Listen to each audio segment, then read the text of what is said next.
याच्या खाली बसून अभ्यास करून सर नगरसेवक व्हायच्या आधी जे पत्रे होते ना, आज सुद्धा तेच पत्रे आहेत, आज सुद्धा तेच मातीचं घर आहे सर. आज भाड्याने राहते. कोणी म्हणेल माझा बाप आमदार आहे, कोणी म्हणेल माझा बाप खासदार आहे, पण आज मी अभिमानानं म्हणते की माझा बाप इमानदार आहे. गल्लीतली मुलगी दिल्लीपर्यंत पोहोचणं जर ही लॉटरी असेल,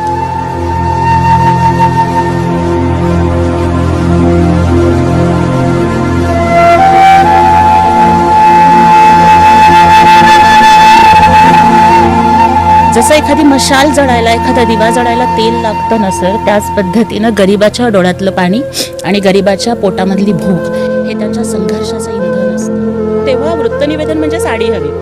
मग गल्लीतल्या कुणी जरी नवीन साडी आणली की मी त्यांच्याकडे जायचं, मला बातम्या द्यायच्यात बरं का, तुमची साडी टीव्हीवरती दिसेल म्हणून मी त्यांच्याकडनं मागून आणायचे. सर म्हणतात ना की विरासत में हर किसी को सोने चांदी जमीन जायदाद जहागीर नहीं मिलती, किसी को जिम्मेदारियां भी मिलती है. तुम्हाला का सोडावं वाटलं काँग्रेस पक्ष? का अनुभव तिथला कसा होता? बऱ्याच सरंजामी मानसिकतेचे जे राजकीय पक्ष असतात ना, त्यांना कार्यकर्ते हे शोभेच्या झाडांसारखे हवे असतात. सर शिंदे साहेबांचं तर तुम्हाला माहिती आहे की कोई माने या ना माने देर इज माणूस की इंठाने.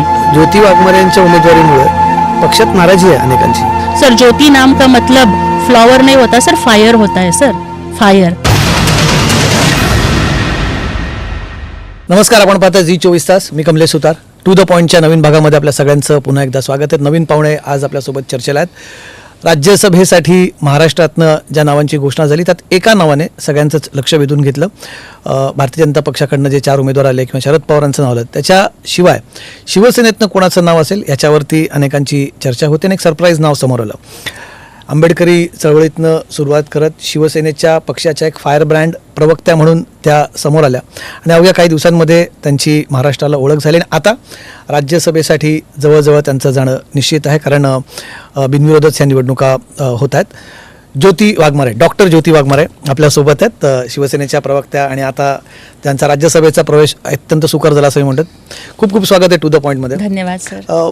तुमच्याविषयी महाराष्ट्राला काही महिन्यांपूर्वी किंवा काही वर्षांपूर्वी फार कमी माहिती होती.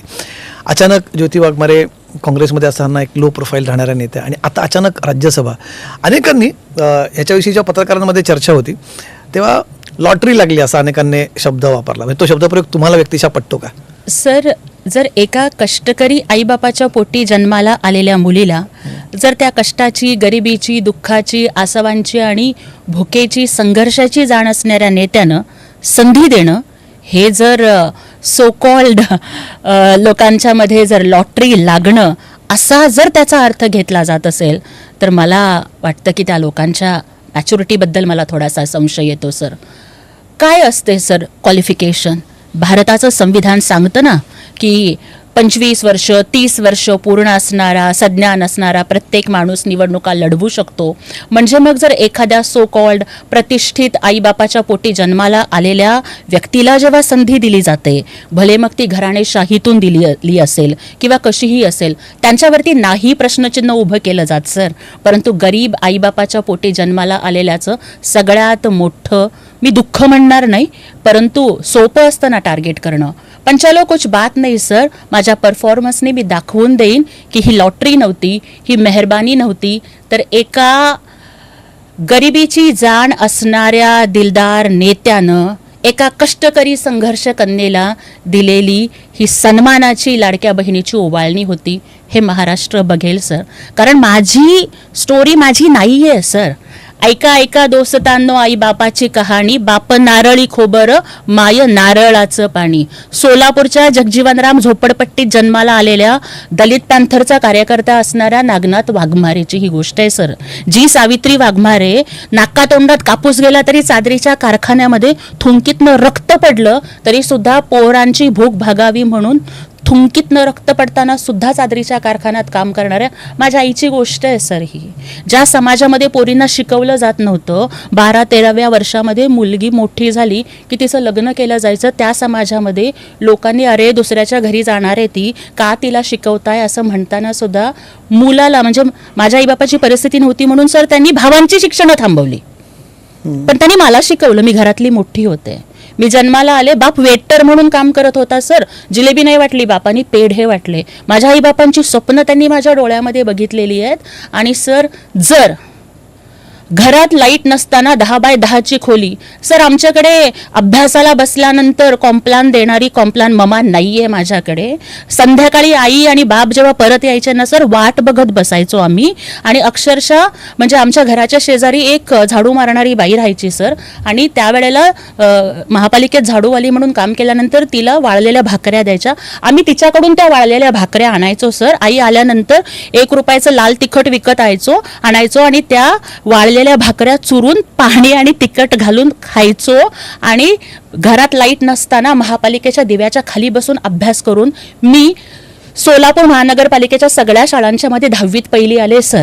12वीच्या बोर्डात सर फॉर्म भरायला पैसे नव्हते, शिक्षकांनी फी भरली आहे. फोटो काढायला बोर्डाच्या फॉर्मवर लावायला शिक्षकांनी पैसे दिलेत सर. 12वीच्या बोर्डात मागासवर्गीयात पहिली आहे सर.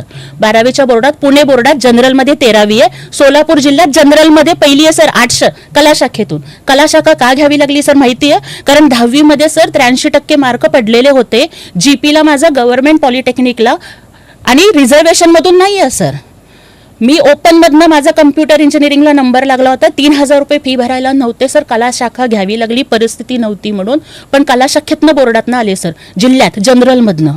आणि मग अर्धमगदी विषयात BAला मी राज्यातनं पहिली आहे सर. सगळी सर वक्तृत्व स्पर्धांची राज्य लेवलची बक्षिसं पटकावली आहेत. युनिव्हर्सिटीचं युथ फेस्टिवल गाजवलंय. एकपात्री स्पर्धा असू देत, पथनाट्य असू देत, काव्य वाचन असू देत, कथा असू देत, कथालेखन असू देत, सगळ्याची बक्षिसं. माझ्याकडे एवढी मोठी फाईल भरली आहे सर. नेटची परीक्षा दिली सर, ज्युनियर रिसर्च फेलोशिप मिळवली, पहिल्या प्रयत्नात पास झाले. सेटची परीक्षा दिली सर, सेट परीक्षा पहिल्या प्रयत्नात क्वालिफाय झाले, फेलोशिपमधनं PhD केली सर.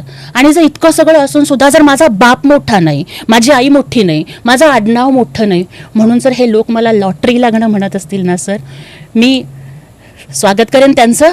पण मी त्यांना उत्तर शब्दातून देणार नाही. माझं काम उत्तर देईल. पण आज अभिमानानं सांगते सर की कोणी म्हणतो की माझा बाप आमदार आहे, कोणी म्हणतो की माझा बाप खासदार आहे, पण नगरसेवक म्हणून माझा बाप सर निवडून आला ना, लोकांनी 10,000 रुपयाची वर्गणी गोळा केली सर. नगरसेवक व्हायच्या आधी जे पत्रे होते ना, आज सुद्धा तेच पत्रे आहेत, आज सुद्धा तेच मातीचं घर आहे सर. आज भाड्याने राहते. इतका संघर्ष केलाय सर. आज अभिमानानं म्हणते. कोणी म्हणेल माझा बाप आमदार आहे, कोणी म्हणेल माझा बाप खासदार आहे, पण आज मी अभिमानानं म्हणते की माझा बाप इमानदार आहे. एका इमानदार बापाची ही इमानदार लेक आहे. हा न्याय मला नाही आहे सर, हा न्याय माझ्या आईबापाच्या कष्टाला आहे, हा न्याय माझ्या समाजाला आहे. सोलापूरच्या सर दलित समाजातली मी मुलगी, जांभुनी मोची समाजातली. आणि अनेक वर्षांच्या पूर्वी पोटापाण्यासाठी आंध्र तेलंगणातनं इथं आलेला समाज सर. इतका सुंदर योगायोग की जांभुनी महाराजांना आम्ही कुलदैवत मानतो. आणि ज्या दिवशी राज्यसभेची उमेदवारी जाहीर झाली सर, महाराष्ट्रातलं पहिलं जांभुनी महाराजांचं मंदिर एकनाथजी शिंदे साहेबांच्या निधीमधून, सभामंडपाचा निधी मी दिला होता, तिथं त्याच दिवशी जांभुनी महाराजांची मूर्ती बसवली आमच्या लोकांनी. आणि त्याच दिवशी ही उमेदवारी जाहीर झाली. माझ्या समाजाचा आजपर्यंत एकही आमदार नाही, एकही खासदार नाही. आणि ती ज्याचं प्रतिनिधित्वच नव्हतं, ज्यांचा आवाजच नव्हता, ज्यांचं दुःखच ऐकलं गेलं नाही, ती मुलगी जर गल्लीतली मुलगी दिल्लीपर्यंत पोहोचणं जर ही लॉटरी असेल तर त्यांच्या विचारसरणीला शुभेच्छा. त्यांचा कदाचित अर्थ म्हणजे की अचानक झालेल्या या प्रकारामुळे तुमच्या संघर्षाबद्दल नसावा असं आपण गृहीत धरूया.